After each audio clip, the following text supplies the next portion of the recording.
नमस्कार दोस्तों, उम्मीद करता हूं बहुत अच्छे होंगे।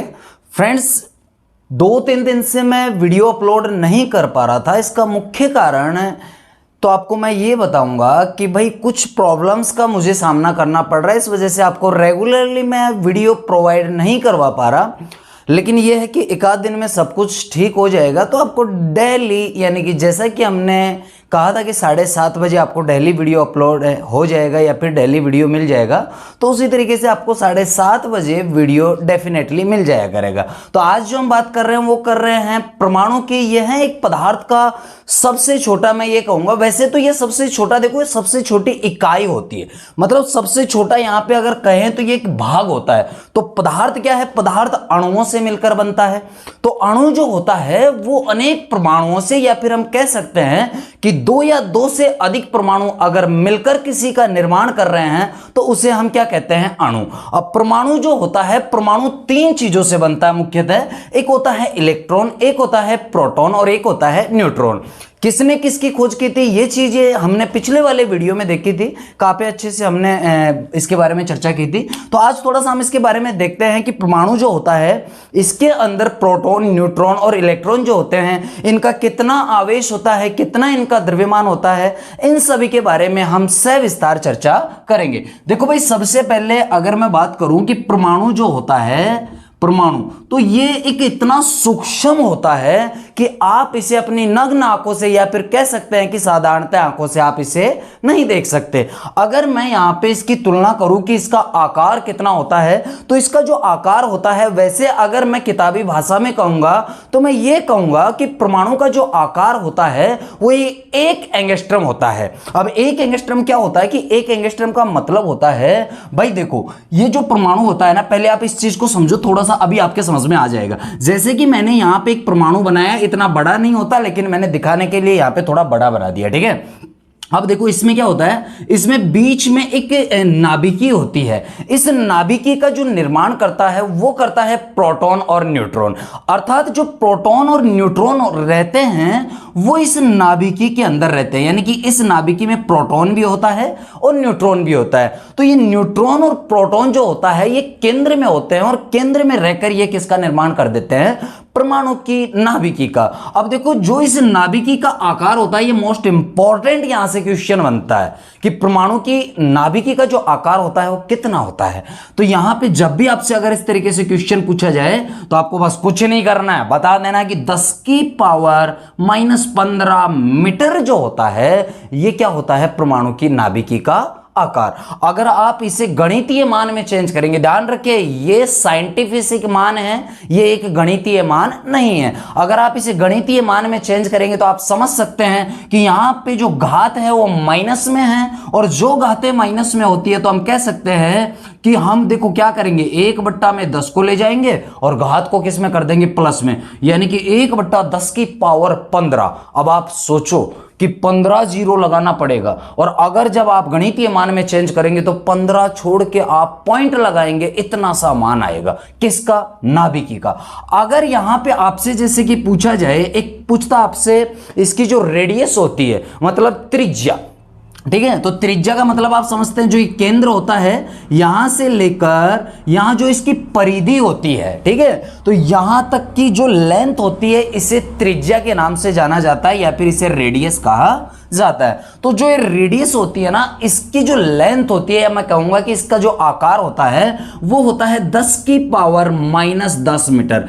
ध्यान रहे इस चीज का कि अगर आप लास्ट में कोई इकाई नहीं लगा रहे, मतलब कोई यूनिट नहीं लगा रहे, मतलब कोई मात्रक नहीं लगा रहे, तब तक आपका आंसर राइट नहीं होगा। मतलब आपको लास्ट में कुछ इकाई लगानी है। भाई 10 की पावर 10 तो हो गया, लेकिन मीटर है, किलोमीटर है कि क्या है, तो हमेशा आपको यहां पे इकाई लगानी है, जो कि दूरी का जो मात्रक होता है वो कौन होता है? मीटर होता है। तो इसीलिए आपको यहां पे क्या लगा देना है? मीटर लगा देना है, ठीक है भाई, ये चीज हो गई। अब देखो इस परमाणु की जो खोज किया था वो जॉन डाल्टन ने किया था, और ये लगभग सन 1803 में, यानी कि जब भी आपसे क्वेश्चन पूछा जाए कि परमाणु की खोज कब हुई, तो आपको बता देना है कि परमाणु की खोज जो हुई थी वो 1800 किस में हुई भाई? 3 में। किसने की? जॉन डाल्टन ने, ठीक है। तो जॉन डाल्टन, ये आपको लिख लेना है कि जॉन डाल्टन ने इसकी क्या की थी? खोज। अब देखो आगे हम बात करते हैं। अब परमाणु क्या है कि देखो परमाणु ये तीन जो चीज होती है यानी कि इलेक्ट्रॉन, प्रोटॉन और न्यूट्रॉन। इलेक्ट्रॉन अपने इलेक्ट्रिशियन थ्योरी कहें या फिर जैसे कि अपन कह सकते हैं कि जो बेसिक इलेक्ट्रिसिटी चल रही है, इलेक्ट्रॉन उसका एक मुख्य भाग है या फिर कह सकते हैं कि मुख्य अंश है।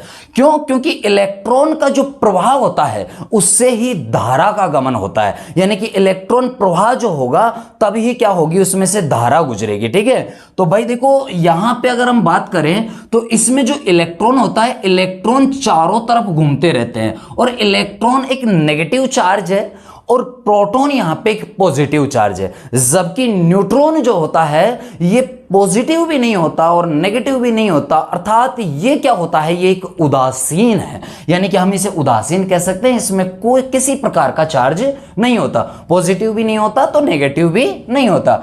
अभी देखो यहां पे हम जो बात करेंगे वो सबसे पहले हम कर लेते हैं इलेक्ट्रॉन की। भाई देखो अभी मैं थोड़ी क्लासें ये छोटी लूंगा क्योंकि मेरा थोड़ा सा सिस्टम अच्छे से नहीं बैठ पा रहा है ना, तो जैसे ही ठीक से अच्छे से बैठेगा हम कंटिन्यू क्लास कर देंगे। और ये जितने दिन हमने यहाँ पे खोए हैं, आप समझ सकते हैं कि कुछ दिन हमने क्लास नहीं ली, तो वो अपना मैनेज कर लेंगे, हम एक दिन में 2 वीडियो आपको प्रोवाइड करवा देंगे। ठीक है, तो भाई देखो यहां पे इलेक्ट्रॉन की हम बात कर रहे हैं, तो इलेक्ट्रॉन की खोज, पहली बात तो हमने ये बताई कि इलेक्ट्रॉन की जो खोज हुई थी वो 1897 यानी कि 1897 में हुई थी। और ये जो खोज किया था वो किया था जे थॉमसन, यानी कि जोसेफ जॉन थॉमसन। ठीक है भाई, तो जे थॉमसन था, तो जे थॉमसन ने किसकी खोज की भाई, थॉमसन ने खोज की थी इलेक्ट्रॉन की। ठीक है, ये चीज क्लियर हो गई। अब देखो इलेक्ट्रॉन, दूसरी बात इसके बारे में लिखनी है कि ये जो है ये एक नेगेटिव चार्ज होता है, यानी कि ये ऋणात्मक होता है। क्या होता है? ऋणात्मक। ठीक है, और इसे देखो इस तरीके से दर्शाया जाता है, ई लिख के, कुछ इस तरीके से ई लिख के इससे पहले थोड़ा सा क्या लगा देना, माइनस। ठीक है, ऊपर में थोड़ा सा, तो ये इसका क्या है, एक प्रतीक है, मतलब इससे हम दर्शाते हैं कि ये इलेक्ट्रॉन है। ठीक है, तो इलेक्ट्रॉन क्या है, एक नेगेटिव चार्ज है, मतलब ये ऋणात्मक है। दूसरी बात हम ये कहेंगे। तीसरी बात, अगर इसके आवेश की बात करें कि इसका आवेश क्या होता है, तो देखो आवेश का जो मात्रक होता है, मतलब एकक, इकाई, संयति एक ही चीज है। मात्रक कह दो, एकक कह दो, यूनिट कह दो, संयति कह दो, जो कहना है कह दो। ठीक है, तो ये चीज एक ही है। कभी कभार आपको कुछ भी दे सकता है कि इसका एकक क्या है, तो ये एक पर्यायवाची शब्द है। तो ये सभी शब्द भी आपको याद होने चाहिए। ठीक है, क्योंकि कोई भी शब्द आपको दिया जा सकता है। तो इस जो आवेश का मात्रक होता है वो कूलम्ब होता है। ठीक है, ये चीज का ध्यान रखना। जब भी आपसे किसी का भी आवेश अगर पूछा जाता है तो लास्ट में आपको कूलम्ब लगाना जरूरी है, या कूलम्ब को सी से डिनोट करते हैं, मतलब सी से दिखाया जाता है, तो आप लास्ट में सी भी लगा सकते हैं, कोई प्रॉब्लम नहीं होगी। तो देखो इसका जो आवेश होता है वो होता है 1.6। एक चीज का ध्यान रखना, प्रोटॉन और जो न्यूट्रॉन होता है ना, इनका आवेश समान होता है, किंतु प्रोटॉन और इलेक्ट्रॉन का, लेकिन इलेक्ट्रॉन में आपको माइनस लगा देना है, जबकि प्रोटॉन में आपको आगे में माइनस नहीं लगाना है। तो देखो इसका जो आवेश होता है वो होता है 1.6 इंटू 10⁻⁻19। ये क्या होता है, इसका आवेश, लेकिन आगे में मात्रक जब तक नहीं लगाएंगे तब तक ये किसी काम का नहीं है। तो हमने यहां पे कूलम्ब लगा दिया। तो ये इसका क्या होता है भाई, ये होता है इसका आवेश, किसका, इलेक्ट्रॉन का। ठीक है भाई, ये चीज क्लियर हो गई। चलो अभी अगर आगे हम बात करें तो आगे देखो इसका द्रव्यमान, द्रव्यमान का मतलब होता है वजन, मतलब मास। ठीक है, तो द्रव्यमान जो होता है ये किस में दर्शाया जाता है, मतलब द्रव्यमान का जो मात्रक होता है वो क्या होता है भाई। द्रव्यमान मैं कहूंगा कि मान लीजिए कोई भी चीज है कि ये मेरे पास एक बोर्ड है, मैं कहूंगा कि इस बोर्ड में 5 सेकंड वजन है, तो आप कहोगे ये क्या पागलपंथी है, 5 सेकंड वजन है, 5 सेकंड कोई वजन थोड़ी ना होता। तो आप कहोगे, आप ऐसे बोलो कि इसमें 5 किलो वजन है। तो बस वही चीज है कि अगर मैं यहां पे किलो कहा मतलब किलोग्राम, तो ये जो हो गया ये द्रव्यमान का एक क्या हो गया, मात्रक हो गया, मतलब हमने उसको उससे दर्शाया। तो जो द्रव्यमान का मात्रक होता है वो क्या होता है, किलोग्राम। तो देखो भाई यहां पे अगर इलेक्ट्रॉन के द्रव्यमान की बात करें तो यहां पे इलेक्ट्रॉन का द्रव्यमान होता है 9.10। देखो फैक्ट रूप से बता रहा हूं, अन्यथा आपके पास बुक्स में 9.1 मिलेगा, ओनली क्या मिलेगा, 9.1। अगर आगे भी बात करें तो ये 1097 में हो जाता है। ठीक है, यानी कि 9.1097, ये फैक्ट रूप से बता रहा हूं मैं। ठीक है, परफेक्ट। बाकी राउंड फिगर में इसको 9.1 ही बोल देता है। तो 9.1 097 और गुणा के अंदर आपको कुछ नहीं करना है, 10 की पावर यहां पे -31 लगा देना है। लेकिन ध्यान रहे आगे में आपको केजी जरूर लगाना है, किलोग्राम, ठीक है। तो ये होता है किसका, इलेक्ट्रॉन का द्रव्यमान। अब आप इस द्रव्यमान को अगर गणितीय मान में चेंज करेंगे ना तो ये बहुत ही कम, मैं कह सकता हूं कि बहुत कम, नगण्य रूप से बहुत नाम मात्र का एक इसमें वजन आएगा। क्यों? क्योंकि यहां पे देखिए 10 की पावर -31 लग रही है। तो जब भी अगर अंश के अंदर, अंश ऊपर वाला जो होता है, तो अंश के अंदर जब भी यदि पावर माइनस में होती है तो वो जितनी बड़ी पावर रहेगी, मतलब जितनी बड़ी घात रहेगी, उतना ही उसका मान घटता जाएगा। बात को समझना इस चीज को। तो यहां पे ये 31 पावर लग रही है, मतलब नीचे में आपको 31 जीरो लगानी पड़ेगी, तो एक छोटा सा मान आ जाएगा, ठीक है। तो ये होता है इलेक्ट्रॉन का द्रव्यमान। तो उम्मीद करता हूं ये इलेक्ट्रॉन जो है ये आपके अच्छे से समझ में आया होगा। अब देखो इलेक्ट्रॉन जो है इसको थोड़ा सा हम और पढ़ेंगे। जैसे कि मैंने यहां पे दो पदार्थ लिए, मान लीजिए कोई भी मैंने पदार्थ लिए, एक एलिमेंट्स मैंने ये ले लिया, एक मैंने यहां पे ये ले लिया। अब यहां देखिए, जैसे कि मान लीजिए कि इसमें इलेक्ट्रॉन बहुत सारे भरे हैं, इसमें क्या भरे हुए हैं, इलेक्ट्रॉन, प्रोटॉन और न्यूट्रॉन भी रहेंगे। लेकिन अगर मान लीजिए यहां से करंट का फ्लो हो रहा है, यहां में हमने एक चालक तार की मदद से इन दोनों को जोड़ दिया। अब इस चालक तार की मदद से यहां से इलेक्ट्रॉनों का फ्लो हो रहा है, इलेक्ट्रॉन यहां से क्या कर रहे हैं, जा रहे हैं, गमन कर रहे हैं, ठीक है। तो इलेक्ट्रॉन इसमें से जा रहे हैं। अगर कोई भी पदार्थ ये इलेक्ट्रॉन अगर निकाल रहा है, ये क्या कर रहा है, इलेक्ट्रॉन निकाल रहा है, मतलब इलेक्ट्रॉन जो माइनस में होते हैं उनको दूर भगा रहा है। तो जब माइनस वाले चले जाएंगे तो इसका मतलब माइनस अगर चले गए तो इसके पास तो धनावेश, यानी कि जो धनात्मक रहेंगे, जो पॉजिटिव रहेंगे, उनका मान क्या हो जाएगा, ज्यादा, मतलब उनका मामला भारी हो जाएगा। तो हम कह सकते हैं कि जब यदि पदार्थ इलेक्ट्रॉन त्याग रहा है, इलेक्ट्रॉन त्याग रहा है, तो वो धनावेशी हो जाता है। और यदि जो पदार्थ, माना कि ये यहां पे इलेक्ट्रॉन क्या कर रहा है, ग्रहण कर रहा है, प्राप्त कर रहा है, तो जो पदार्थ इलेक्ट्रॉन ग्रहण करेगा वो ऋणावेशी हो जाएगा, यानी कि नकारात्मक हो जाएगा, ठीक है। बात को समझना, तो ये क्या हो जाएगा, ऋणावेशी, नेगेटिव हो जाएगा, ठीक है।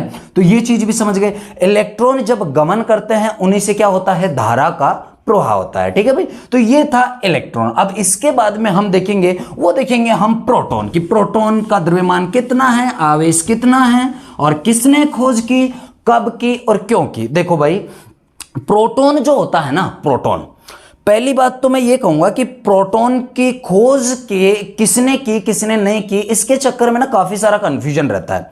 क्यों? काफी बार आपको पढ़ा दिया जाता है कि प्रोटॉन जो होता है इसकी खोज गोल्डस्टीन ने की थी, और काफी बार आपको कह दिया जाता है कि प्रोटॉन की जो खोज करता थे वो थे यहां पे रदरफोर्ड, ठीक है। तो इस तरीके से आप कंफ्यूज हो जाते हैं कि अब मुझे रदरफोर्ड करना है या गोल्डस्टीन करना है। तो देखो भाई, मैं आपको थोड़ा सा इसके बारे में बता देता हूं कि एक्चुअल में दोनों जो ये महान वैज्ञानिक थे, जो भौतिकी शास्त्री थे, इनका बड़ा महत्व है इस प्रोटॉन के बारे में। लेकिन इन दोनों का अलग अलग काम था, प्रोटॉन में दोनों की भागीदारी रही है। लेकिन कैसे? देखो, जो रदरफोर्ड था, ये प्रोटॉन का नाम जो दिया गया था ना, प्रोटॉन नाम, ये ग्रीक एक शब्द है तो उससे वहां से लिया गया है।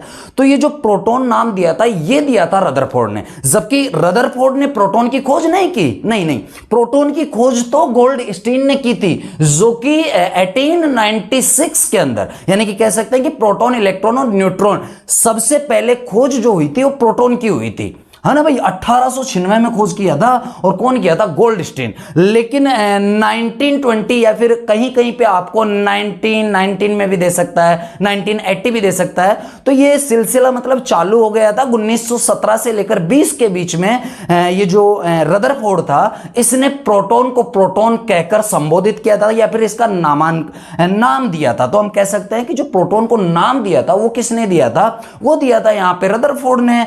और जो इस प्रोटॉन की खोजकर्ता माने जाते हैं वो माने जाते हैं गोल्डस्टीन, ठीक है। तो चलिए, प्रोटॉन आप लिख लीजिए कि प्रोटॉन है क्या। देखो भाई, प्रोटॉन को ना पी से दर्शाया जाता है, ठीक है, इस तरीके से दर्शा दिया जाता है। अब ये जो प्रोटॉन होता है, एक तो ये पॉजिटिव होता है, मतलब धनात्मक होता है, ठीक है। इसका जो आवेश रहेगा वो भी क्या रहेगा, धनात्मक रहेगा, नकारात्मक नहीं रहेगा, ठीक है। तो प्रोटॉन जो होता है, इसकी हमने क्या बताया कि खोज जो की थी इस प्रोटॉन की, वो किसने की भाई, वो की गोल्डस्टीन ने, गोल्डस्टीन। स्टीन, ठीक है, गोल्डस्टीन ने की। कब की? तो वो किया था 1896 में, यानी कि 1896 में किसकी खोज कर दी? प्रोटॉन की। किसने की? गोल्डस्टीन ने, ठीक है। लेकिन इसका जो नाम दिया था वो किसने दिया था? वो दिया था रदरफोर्ड ने। तो यहां पे मैं लिख देता हूं कि नाम जो संबोधित किया या नाम से कहा कि ये प्रोटॉन है, तो वो कहा था रदरफोर्ड ने, ठीक है। तो यहां पे आप लिख सकते हैं रदरफोर्ड, रदरफोर्ड, ठीक है। तो ये हो गया आपका। अब ये कब किया था? तो ये आप यहां पे लिख लीजिए 1917, 1917 से 1920 तक आप कर लीजिए इसको, ठीक है। यानी कि इसके बीच में जो भी ऑप्शन आएगा, अब आप ये मत समझना कि वहां पे 1917 और 18 दे दिया गया तो उस स्थिति में हम क्या करेंगे, कभी नहीं देगा, ठीक है। या तो आपको 18 दे देगा, 17 दूर दूर, थोड़ा दूर दूर कर देगा, ठीक है। यानी कि इसमें जो डिफरेंस रहेगा, है ना भैया, जो अंतर रहेगा वो ज्यादा रहेगा। तो आपको इस चीज के लिए टेंशन लेने की आवश्यकता नहीं है। अब प्रोटॉन का जो आवेश होता है, ठीक है, तो इसका जो आवेश होता है, मैं ये कहूंगा कि आप इलेक्ट्रॉन का आवेश जो पढ़े थे वही आवेश प्रोटॉन का होता है। बस फर्क सिर्फ इतना है कि इलेक्ट्रॉन का ऋणात्मक आवेश होता है और इसका क्या होता है? धनात्मक। वही रहेगा, क्या रहेगा? 1.6 इंटू 10⁻⁻⁹, लेकिन आगे में आपको माइनस को हटा देना है। जो यहां पे माइनस लगा हुआ था वो हमने क्या कर दिया? हटा दिया। तो यहां भी आपको कूलम्ब लगाना जरूरी है। तो ये होता है प्रोटॉन का आवेश, ठीक है। अब यदि प्रोटॉन के द्रव्यमान की बात करें तो मैं ये कहूंगा कि प्रोटॉन का जो द्रव्यमान होता है, जो इसका मास होता है, यानी कि जो वजन होता है, वो इलेक्ट्रॉन की तुलना में, देखो मैं बात कर रहा हूं तुलना की, ठीक है, अगर इलेक्ट्रॉन की तुलना की जाए तो लगभग 1836 गुना ज्यादा होता है। किसका? प्रोटॉन का, ठीक है। तो प्रोटॉन का वैसे अगर मैं कहूंगा तो मैं ये कहूंगा कि 1.6726 इंटू 10⁻⁻27, और ये होता है केजी में। ये ध्यान रखना, ये क्या होता है? द्रव्यमान। मैं यहां पे लिख देता हूं द्रव्यमान। अब देखो यहां पे एक चीज को समझना कि सबसे हल्का कौन है और भारी कौन है, वो चीज हम देखेंगे, अभी क्लियर हो जाएगा थोड़ी देर में। यहां पे ये चीज याद रखना कि हमने जो देखा था वो इलेक्ट्रॉन का देखा था 9.1097 इंटू 10 कितना था भाई? 31 था, ठीक है, -31 था। लेकिन यहां पे आपको 1.6726 इंटू 10⁻⁻27 है, ठीक है। तो देखो ये वाला जो है ना, ये वाला, और काफी बार आप अगर बुक में देखोगे तो आपको यहां पे ये 3 जो लिखा हुआ है कि 726, ये आपको नहीं दिया जाएगा, केवल आपको दे दिया जाएगा कि 1.6 इंटू 10⁻⁻27, ये आपको दे दिया जाएगा। तो इलेक्ट्रॉन जो है वहां पे तो उसका तो अलग है, लेकिन प्रोटॉन और न्यूट्रॉन को आपको बराबर बता दिया जाता है। लेकिन अगर फैक्ट रूप से देखा जाए तो ये दोनों भी बराबर है नहीं है। तो फिर क्या है भाई? देखो दोनों में अंतर है। मैं यहीं पे अंतर इसका स्पष्ट कर देता हूं, न्यूट्रॉन पढ़ाऊंगा बाद में, पहले अभी आप ये देखो अंतर इसका। जो न्यूट्रॉन का द्रव्यमान होता है ना, वो होता है 1.6749, ये होता है। कहीं कहीं पे 50 भी दे देता है। इंटू 10⁻, रहेगा -27, वही रहेगा। लेकिन यहां पे क्या हुआ, केवल देखो इतना सा फर्क आया कि यहां पे 26 था और यहां पे आपको 49 दे दिया गया, बस इतना सा ही फर्क है, ठीक है। तो इस स्थिति में आप देख सकते हैं कि बड़ा कौन है यहां पे? भाई न्यूट्रॉन वाला बड़ा है ना। क्यों? यहां पे तो 26 है जबकि यहां पे 49 है। तो जब भी आपसे अगर पूछा जाए कि इलेक्ट्रॉन, प्रोटॉन और न्यूट्रॉन में सबसे ज्यादा भारी कौन है या सबसे ज्यादा द्रव्यमान किसका है, तो हमेशा याद रखना, नोट कर लेना इस चीज को कि सबसे ज्यादा द्रव्यमान होता है न्यूट्रॉन का। किसका होता है भाई? न्यूट्रॉन का, ठीक है। तो चलो ये चीज मैं बीच में इसलिए बताया ताकि इसके साथ साथ आपको याद रह जाएगा और तुलना हम कर लेंगे। तो ये होता है, इसका क्या होता है? द्रव्यमान। ये हो गया आपका क्या? प्रोटॉन। चलिए अब हम न्यूट्रॉन और देख लेते हैं, और ज्यादा बड़ी क्लास हम नहीं लेंगे, है ना भाई। सिचुएशन कुछ ऐसी है तो इस स्थिति में हम ज्यादा नहीं पढ़ सकते, है ना भाई।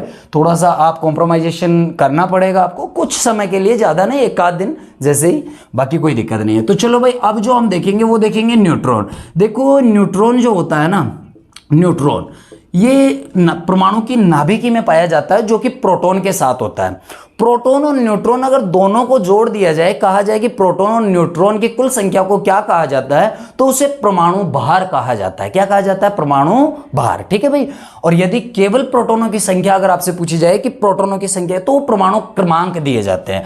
अब देखो न्यूट्रॉन जो होता है ना भाई, ये अपना जो निर्माण करता है वो अकेले से नहीं करता, नहीं, कुछ अस्थायी कण होते हैं जिन्हें क्वार्क कहा जाता है। अब इसमें 3 प्रकार के क्वार्क होते हैं न्यूट्रॉन में, जो 2 अपर वाले होते हैं और एक लोअर वाला होता है, यानी कि 2 अपर वाले रहेंगे और एक क्या रहेगा, डाउन वाला रहेगा। तो न्यूट्रॉन जो होता है, न्यूट्रॉन की खोज जो किया था वो चैडविक किया था, जिसे जेम्स चैडविक के नाम से हम जानते हैं। तो न्यूट्रॉन की खोज देखो सबसे बाद में हुई थी, कहीं कहीं पे आपको 1931 मिलेगा, तो कहीं कहीं पे आपको 1932 भी मिल सकता है, ठीक है भाई। लेकिन मैं ये कहूंगा कि इसकी जो खोज किया था वो किया था, कौन किया था भाई, जेम्स चैडविक। तो यहां पे हम लिख देते हैं चैडविक। तो चैडविक जो है ये किया था सन 1932 में, 31-32 में किया था, 32 आपको याद रख लेना है, ठीक है। तो चैडविक ने खोज की किसकी, न्यूट्रॉन की। अगर इसके आवेश के बारे में बात करें कि इसका आवेश कितना होता है, तो ये इसका कोई आवेश नहीं होता, यानी कि यह एक उदासीन कण है। तो यहां पे हम कह सकते हैं कि ये क्या होता है, उदासीन।